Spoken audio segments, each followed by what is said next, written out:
Welcome to news. నేను శ్వేత. Details చూద్దాం.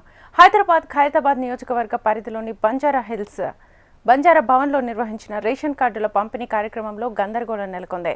మంత్రి పొన్నం ప్రభాకర్ ప్రసంగాన్ని బీఆర్ఎస్ ఎమ్మెల్సీ దాసోజు శ్రవణ్ కార్పొరేటర్లు అడ్డుకోవడంతో గందరగోళం నెలకొంది. గత ప్రభుత్వంలో ఒక్క రేషన్ కార్డు కూడా ఇవ్వలేదని మంత్రి పొన్నం మండిపడ్డారు.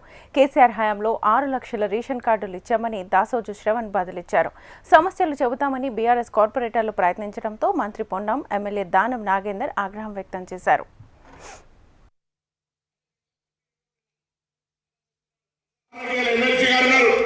ఒక అప్లికేషన్ ఇస్తలేరు అనేటువంటి ఎక్కడ కూడా కాంప్లైంట్ లేకుండా నేను మళ్ళీ కూడా కోరుతాను. ఈ ప్రభుత్వం ఓపెన్ మైండ్ తో ఉంది. ఎక్కడైనా అర్హత కలిగి రేషన్ కార్డు రాకపోతే మీరు ఒక కాగితం రాసివ్వండి, ఆ రేషన్ కార్డు ఇచ్చే బాధ్యత మాది అనే మానవుని సందర్భంగా చెప్తా ఉన్నాం.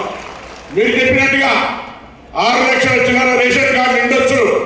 అదే అంకెలతో పాటుగా 5 లక్షల రేషన్ కార్డు తొలగించిన సంగతి కూడా చెప్పుంటే బాగుండేది. రాజకీయ వేదిక కాదు, మనం లెక్క చెప్పుకోవడానికి కానీ ఈరోజు నూతన కమిషన్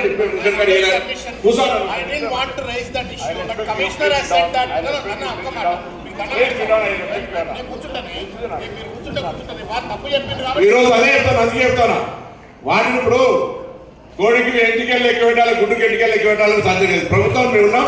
మీరు గతంలో 10 ఏళ్ళు ఉన్నప్పుడు కాంగ్రెస్ ఏం చేయలేదు చెప్పిన వారు అన్నారా? ఈ నడుస్తున్న పాలితులు వేరుకటి ఓపుకుండాలి. అధికారంలో ఉన్నప్పుడు ప్రతిపక్షాలు ఓపుకుండాలి.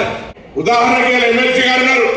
ఒక అప్లికేషన్ ఇస్తలేరు అనేటువంటి ఎక్కడ కూడా కాంప్లైంట్ లేకుండా నేను మళ్ళీ కూడా కోరుతాను. ఈ ప్రభుత్వం ఓపెన్ మైండ్ తో ఉంది. ఎక్కడైనా అర్హత కలిగి రేషన్ కార్డు రాకపోతే మీరు ఒక కాగితం రాసివ్వండి, ఆ రేషన్ కార్డు ఇచ్చే బాధ్యత మాది అనే మానవుని సందర్భంగా చెప్తా ఉన్నాం. మీరు చెప్పినట్టుగా 6 లక్షల చిల్లర రేషన్ కార్డు ఉండొచ్చు.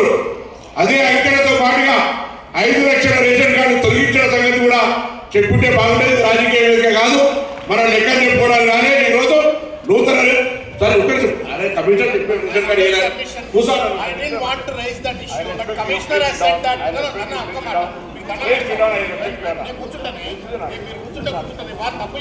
ఈరోజు అదే చెప్తాను, అందుకే చెప్తాను. వాటిని ఇప్పుడు కోడికి ఎంటికెళ్ళి లెక్క పెట్టాలి, గుడ్డుకి ఎంటికెళ్ళి లెక్క పెట్టాలని సాధ్యం లేదు. ప్రభుత్వం మేము ఉన్నాం. మీరు గతంలో 10 ఏళ్ళు ఉన్నప్పుడు కాంగ్రెస్ ఏం చేయలేదు చెప్పిన వారు అన్నారా? ఈ నడుస్తున్న పాలితులు వేరుకటి ఓపుకుండాలి.